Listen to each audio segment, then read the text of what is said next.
He my lovelies paratha, आज कैसे हैं आप लोग। आई होप आप सभी अच्छे होंगे, स्वस्थ होंगे और मेरी स्टोरी लाइन को एंजॉय कर रहे होंगे। तो नेक्स्ट इफ़ में आगे बढ़ने से पहले जो कोई भी मेरे चैनल पे नए आ रहे हो वो प्लीज़ मेरे चैनल को लाइक शेयर सब्सक्राइब करना मत भूलिएगा। और अगर मेरी स्टोरी लाइन और उसके प्लॉट्स आप लोगों को अच्छे लगते हैं तो कमेंट्स करके मुझे अप्रिसिएट करना और अपना सजेशन देना मत भूलिएगा।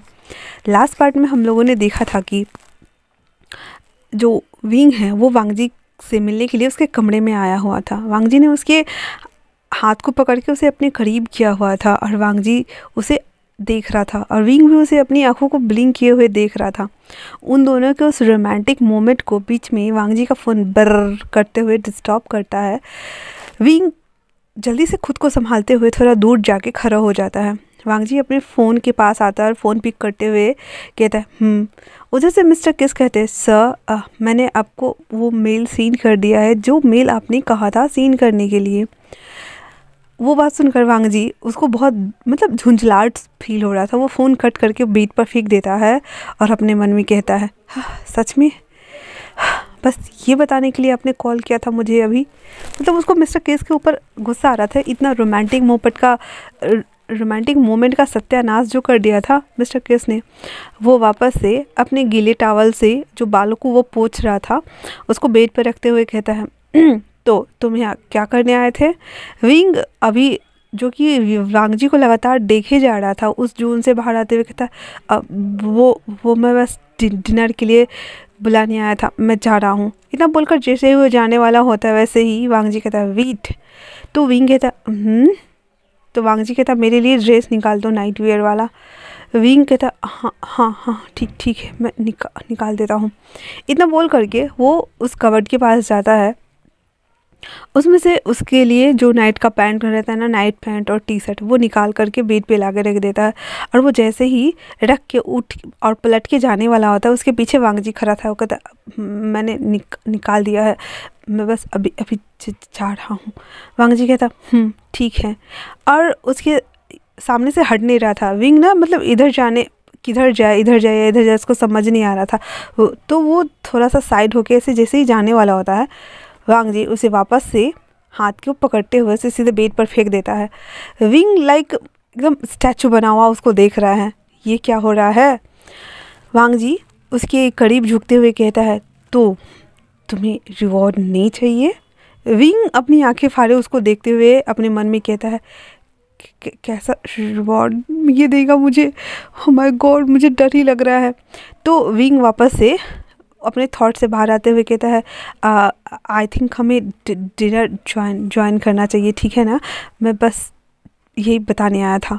इतना बोल करके और वो थोड़ा सा साइड होते हुए उठ जाता है और वहाँ से टन आते हुए बाहर भागता है। बाहर आ करके अपने कलेजे पे हाथ रखते हुए कहता है मेरा पुअर हार्ट, बस थोड़ा सा नॉर्मल रहो। उसके सामने जाते ही तुम ऐसे क्यों धड़कना शुरू हो जाता है तुम्हारा। जानता हूँ मैं कि मैं उसे पसंद करता हूँ, उसने भी मुझसे कहा है कि वो भी मुझे लाइक करता है, मुझसे प्यार करता है, पर हर बार आके मुझे बताना ज़रूरी है क्या। और वो उससे बातें कर रहा था और फिर वो वहाँ से चला जाता है। वांगजी विंग के जाते मात्र ही छोटी सी स्माइल, एकदम बहुत छोटी सी, वांगजी के फेस पे आ गई थी क्योंकि उसे अच्छा लग रहा था विंग को इस तरह से टीच करके। अभी फिर वो नाइट वेयर वाला कपड़ा पहन लेता है और ख़ुद को थोड़ा सेटल करके नीचे आता है जहाँ पे ईवा और निंगजी बहुत बेसब्री से वेट कर रहे थे। जैसे ही वांगजी सीढ़ी पे था दोनों बच्चे अपनी अपनी जगह से उठ के भागते हुए जाते कहते हैं डैडी डैडी डैडी डैडी, ये देखिए डैडी। तो विंग वहीं पे बैठ जाता है और कहता दिखाओ। ईवा पहले दिखाती और निंगजी भी दिखाते। दोनों ने उसमें ईवा ने बनाया था मम्मी पापा ईवा और निंगजी, जिसमें सब ने एक दूसरे का हाथ पकड़ा हुआ था। और निंगजी ने बनाया था एक प्यारा सा घर के बाहर उसके पापा मम्मी और वो दोनों बच्चे जो कि खेल रहे थे, ऐसा वाला ड्राइंग उसने बनाया था। और साथ में 2 रैबिट भी था। ये दोनों पिक्चर देखने के बाद थोड़ा सा ना वांगजी सैंटी हो गया था और ये कहता ये दोनों आपने बनाया। तो ईवा और निंगजी एक साथ सर हिलाते हैं।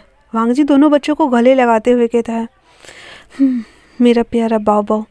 उसके बाद कहता है वैसे आप दोनों के लिए सरप्राइज़ है। फिर वो एक सर्वेंट को बुलाता और कहता है मेरे कमरे में जो 2 बैग रखे हुए हैं वो लेके आओ। फिर वो दोनों बच्चे को लेकर के वो सोफ़ा के पास आता है, दोनों बच्चों को आराम से बैठाता और कहता है, कल से आप दोनों स्कूल जाओगे, है ना ईवा, निंगजी? दोनों बेबी सर हाँ में हिलाते हैं और कहते हैं, यस डैड, आपने कहा था हमें कि हम किड्जी स्कूल ज्वाइन करेंगे। निंगजी की बात सुन करके वांगजी कहता है, कल से मेरा बाबा दोनों स्कूल जाएगा और अच्छे से पढ़ाई करेगा, है ना? निंगजी कहता है, यस डैड। ईवा जो कि कुछ नहीं बोल रही थी, तो जो वांगजी था वो कहता है, ईवा क्या आपको स्कूल नहीं जाना बाबा? तो ईवा कहती है, जाना है, पर क्या डैड मुझे रोज़ छोड़ देंगे? तो वांगजी कहता है, डैड रोज़ आपको स्कूल छोड़ने जाएंगे, तभी आप जाओगे ना? ईवा कहती है, मैं जाऊंगी डैडी, इतना बोल करके, और वो वांगजी के गोद में जाके बैठ जाती है। तब तक दो सर्वेंट जो गए थे वो बैग लेके आते हैं। जितने भी सभी लोग डाइनिंग टेबल पे बैठे हुए थे सब लोग उठ के आके खड़े हो गए थे। उसके बाद वांगजी उस बैग में से, दोनों बैग में से सारा सामान निकालता है, जिसमें दोनों बच्चों के लिए उस स्कूल का मैचिंग पेयर जो स्कूल ड्रेस होता है बेबीज़ के लिए, वो टी शर्ट वाला था, वो बैग, दोनों के लिए पानी का बॉटल, उसके साथ में 2 लंच बॉक्स, कुछ किड्जी वाले बुक्स, स्लेट और पेंसिल जो रहते हैं बच्चों के पढ़ने वाले, सभी थिंग्स थे। Colour sketch, drawing papers, painting वाले ब्रश, कलर, ये सभी थिंग्स थी उसमें, और दोनों के लिए अलग अलग लाया हुआ था। उसके बाद दोनों को खड़ा करते हुए कहते हैं, ये दोनों आप दोनों के लिए। दोनों बेबी वो देखकर खुश हो गए थे और दोनों वांगजी के चिक पे एकदम पिक किस करते हुए कहते, ये my daddy is super hero. मम्मा देखो ना, डैडी मेरे लिए इतना सारा सामान लेके आए।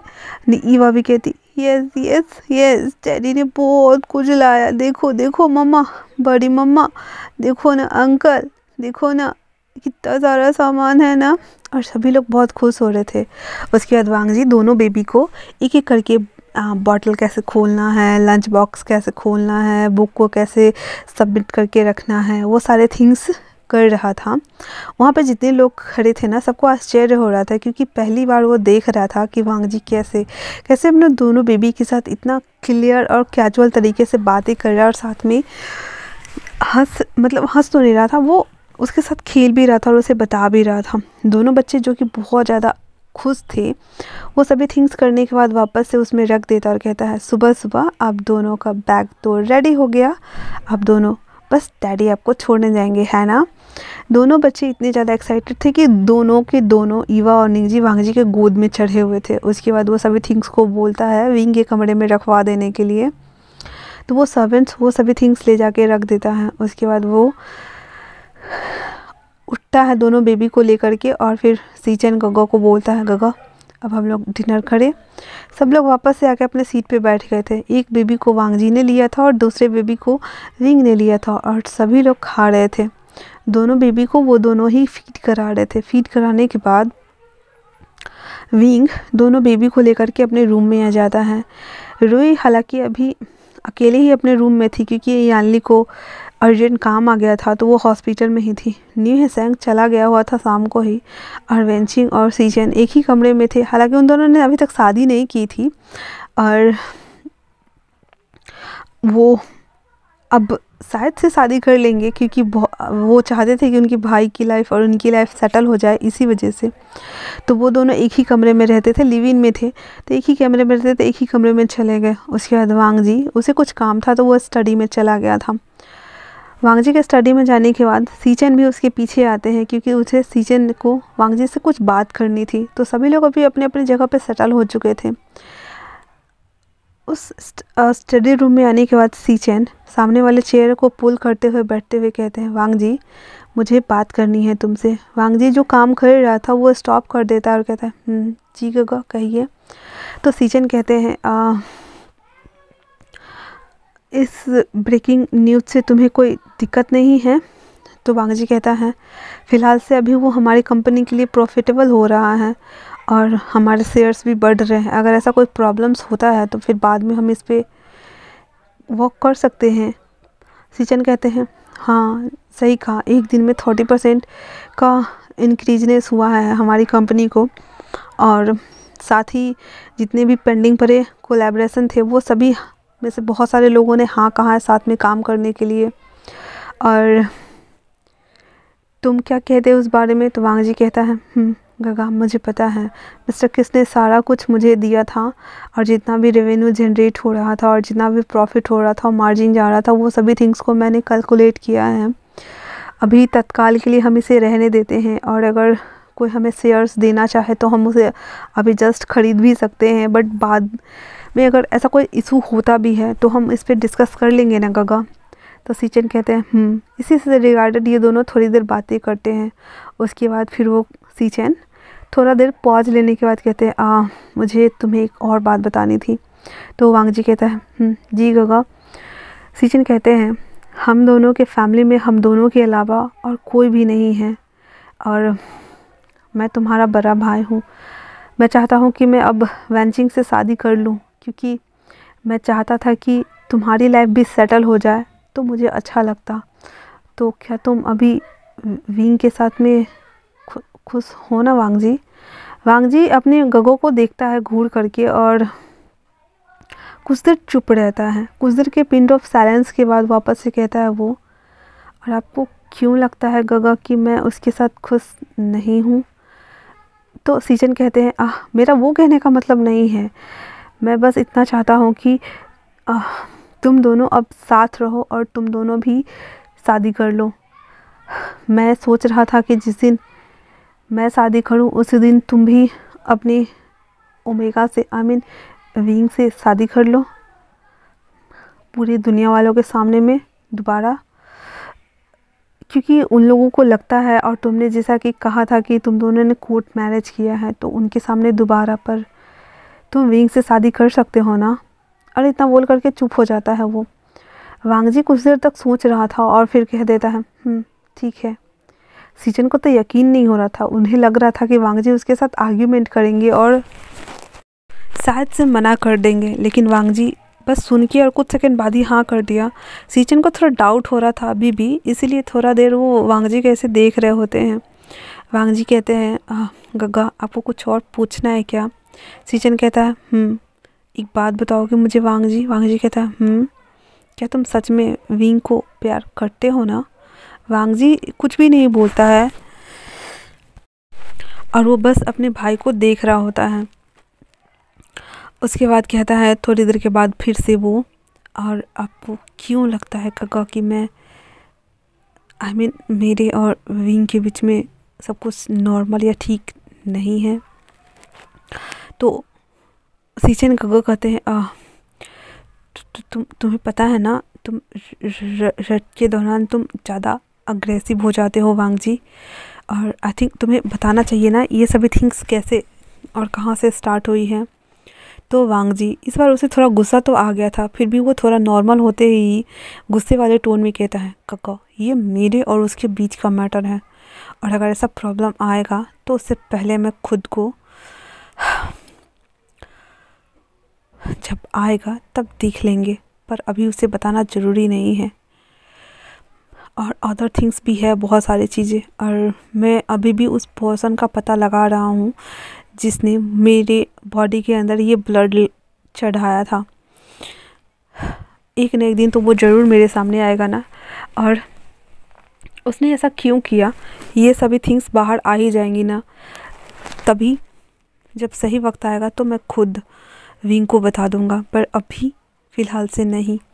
और आप शादी की प्रिपरेशन शुरू कीजिए, मैं तैयार हूँ। इतना बोल करके वो जो फाइल था उस फाइल में वापस से अपना मुंडी घुसा देता है, काम करना शुरू कर देता है। सीचन को जो पूछना था उसका जवाब उसे मिल गया था, तो वो ज़्यादा देर वहाँ रुकता नहीं है और बाहर आ जाता है। वेंचिंग जो कि बहुत देर हो गया था तो वो भी आई हुई थी सीचन को ढूंढते ढूंढते बाहर, तो वो बाहर से खड़े होकर सारी बातें सुन ली थी उसने। जैसे ही सीचन बाहर आते हैं तो वेंचिंग को देखते हुए कहते तुम यहाँ क्या कर रही हो? फिर उसको ऐसे हाथ को पकड़ के थोड़ा दूर ले आकर कहते वेंचिंग तुम यहाँ क्या कर रही हो? वेंचिंग कहती मुझे माफ़ कर दो सीचन, मैंने तुम्हारी और वांग जी की बातें सुन ली। मुझे वो क्या सच में मान गया शादी के लिए? सीचन कहते हैं वो मान गया है शादी के लिए। बस शादी के लिए माना है, पर और अदर थिंग्स के लिए वो अभी भी राज़ी नहीं है। तो जो वेंचिंग थी वो कहती है वांगजी को थोड़ा टाइम दो सीचन, वो स्टेप ले रहा है अपनी लाइफ में, थोड़ा टाइम लगेगा उसे, पर वो कोशिश कर रहा है। बाकी के अदर थिंग्स उसके और विंग के बीच ये हैं, थोड़ा सा स्पेस दे दो, फिर जब नॉर्मल हो जाएगा वो खुद ही हैंडल कर लेगा। सीचन कहते हैं ठीक है, उसने भी ऐसा ही कहा है, तो चलो हम सोने चलते हैं, कल से हमें शादी की तैयारियां भी करनी है और तुम्हारे पेरेंट्स को बताना भी होगा। इतना बोल करके और वो सीचन को लेकर के सीचन वेंचिंग को लेकर के सोने चले जाते हैं। वहीं दूसरी तरफ विंग दोनों बेबी को सुला रहा था। निंगजी को उसने अपने बगल में लेटाया था और रिपा को वो उसने अपने गोद में अपने बाहों में होल्ड किया हुआ था अपने ऊपर, और उसको ऐसे थपकी दे के सुला रहा होता है। दोनों बेबी को सुलाते सुलाते उसकी भी आँख लग गई थी। वांगजी लगभग आधा रात को उसका सारा काम ख़त्म हो गया था, तो वो आता है चेक करने के लिए कि दोनों बेबी और विंग ठीक है या नहीं। तो सबसे पहले तो वो रूई के कमरे में जाता है, उसके कंबल को ठीक करता है, उसके लैंप को मिडिल लैंप पे करके एंड देन उसके कमरे को बंद करके बाहर आता है। फिर वो सभी जगह एक बार चेकआउट करके और फिर बाद में वो विंग के कमरे में आता है, जहाँ पे दोनों बेबी निंगजी उसके बगल में उसके हाथ पे सो रहा था और ईवा उसके गोद में उसके ऊपर ही सो रही थी। तो वांगजी उन दोनों को देख करके उसके चेहरे पे वापस से एक प्यारी सी स्माइल थी। वो आता है, ईवा को वापस से बीच में डालता है, फिर निंगजी को बीच में करता है और एक साइड पिल्लो लगाता है ताकि दोनों बेबी गिरे नहीं अच्छे से। और उसके बाद विंग को ऐसे उसके गर्दन अभी भी कपबोर्ड पे थे ना, तो उसके हाथ को सही करता है, उसके ऊपर कंबल डालता है, फिर उसके बगल में बैठ जाता है और उसको देख रहा होता है। हालांकि वो वहां से जाना चाहता था, फिर पता नहीं क्यों क्या हुआ उसे, वो वहीं पे रुक जाता है और फिर विंग को देखने लगता है। उसके बाद वो उसके सर पे आ रहे बालों को साइड करता है, फिर उसके लिप्स के ऊपर एक पिक किस करता है, जिस वजह से ना विंग की नींद खुल जाती है और वो अपनी आईज ओपन करके देखता है तो सामने उसे वांगजी दिखता है। वो अपने आप को थोड़ा सा मैनेजेबल बनाते हुए कहता है, वांगजी आप हाँ। वांगजी कहता है मैं बस यहाँ से गुजर रहा था तो देखने आ गया। तो वांगजी की बात सुनकर विंग कहता, ओ आपको सोना है यहाँ पे या फिर आप अपने कमरे में जाएंगे? तो वांगजी कहता है मैं यही सोना चाहता हूँ, मैं तुम्हारे पास सो जाऊँ विंग? विंग कहता है हाँ ठीक है। इतना बोल करके वो अपने आप को ऐसे नीचे कर रहा था, तो वांगजी कहता है नहीं ऐसे ही रहो। फिर वांगजी उसके गोद में अपना सर रख देता है और फिर ईवा और निंगजी के ऊपर अपना दोनों हैंड, और फिर वो ऐसे ही सो जाता है। उसके पैर मुड़े हुए थे। विंग अभी भी कपबोर्ड से टिक के बैठा हुआ था। विंग सभी कंबल को एक अच्छे से वांगजी के ऊपर, खुद के ऊपर, बेबी के ऊपर डालता है और फिर वांगजी को थपकी देना शुरू करता है। उसके बाद विंग भी अपनी आइज़ क्लोज कर लेता है और वांगजी भी, और सभी वो चारों और उस घर के सभी लोग अच्छे से सपनों में खो जाते हैं और नींद की दुनिया में उतर जाते हैं। अगले सुबह मॉर्निंग के टाइम पे विंग का जो फ़ोन था, अलार्म था, वो बजना शुरू हो गया था। तो विंग अपना अलार्म काटता है एंड देन उसे, क्योंकि पता है कि बेबी को स्कूल भेजना है तो 8 बजे जाना होगा, वांगजी को आराम से पिल्लो लगा करके प्लेस कर देता है। तीनों बेबी को वांगजी को, दोनों बेबी को वहाँ पे सोता हुआ छोड़ करके वॉशरूम जाता है, फ्रेश होता है। उस समय तक उस घर में बहुत सारे नौकर आ गए थे, बट फिर भी विंग खुद से जाता है किचन में, पैनकेक बनाता है दोनों बेबी को के लिए, कुछ कुकीज़ बनाता है और कुछ ड्राई स्वीट्स भी, वो सभी चीज़ें बना करके प्रिपेयर करता है। तब तक जो सर्वेंट्स वगैरह थे वो आ चुके थे और नाश्ता के प्रिपरेशन में लग गए थे। उसके बाद जो दोनों बेबी के लिए जो लंच लाया था वांगजी बॉक्स, उस बॉक्स में दोनों बेबी के लिए भर देता है, पानी बॉटल भर देता है, उसके बुक और बैग को सही कर देता है। वो सब कुछ करने के बाद वो आकर के विंग जो था वो ईवा निंगजी को उठाता है, तो वांगजी की भी नींद खुल जाती है। दोनों बेबी सबसे पहले विंग को गुड मॉर्निंग ममा, फिर अपने डैड को गुड मॉर्निंग डैड विश करते हैं, देन किस करते हैं। वांगजी भी उठ गया था उन दोनों बेबी के साथ में ही। तो विंग बोलता है आप लोगों को नहाना भी होगा क्योंकि आज से आप स्कूल जाने वाले हैं, डैड आपको लेके जाएंगे, याद है ना। तो दोनों बेबी यस हाँ मम्मा ऐसे बोलते हैं। फिर विंग दोनों बेबी को ले जा कर के बाथटब में बैठा देता है, फिर उसे वार्म लिक्विड पानी भर करके उसको गर्म पानी में दोनों को बैठा के अच्छे से उसे लिक्विड सोप डाल करके और दोनों बेबी को नहा रहे होते हैं। तो वांग जी जो कि वॉशरूम के गेट पर ही खड़ा था और देख रहा था कि विंग कैसे कैसे उन दोनों बेबी को नहा रहा है, वो सभी थिंग्स देख करके उसे बहुत अच्छा लग रहा था। वो अपनी लाइफ में उसके पास सभी चीज़ें थी, पैसा, नाम, शोहरत, इतना बड़ा घर, फैमिली के नाम पे गगा सब था, लेकिन उसकी खुद की फैमिली, उसका ओमेगा, वो दोनों बच्चा, हालांकि वो दोनों शादीशुदा तो नहीं हैं अभी, बट फिर भी उसकी कंप्लीट फैमिली और पूरी होल फैमिली एक साथ है। इससे बड़ी बात अभी क्या हो सकती है। वांग जी को अच्छा लग रहा था ये सभी मोमेंट्स, जिस तरह से विंग उसे रात को ऐसे कडल करके वो सोता है या फिर उसे सुला देता है, जब बेबी को वो होल्ड करता है तो उसकी सॉफ्टनेस और वो क्यूटनेस भरी बात है, वो सभी थिंग्स वांग जी को बहुत बहुत ज़्यादा ऑथेंटिक लग रही थी और वो मेस्मराइज होता जा रहा था इन सभी चीज़ों की वजह से।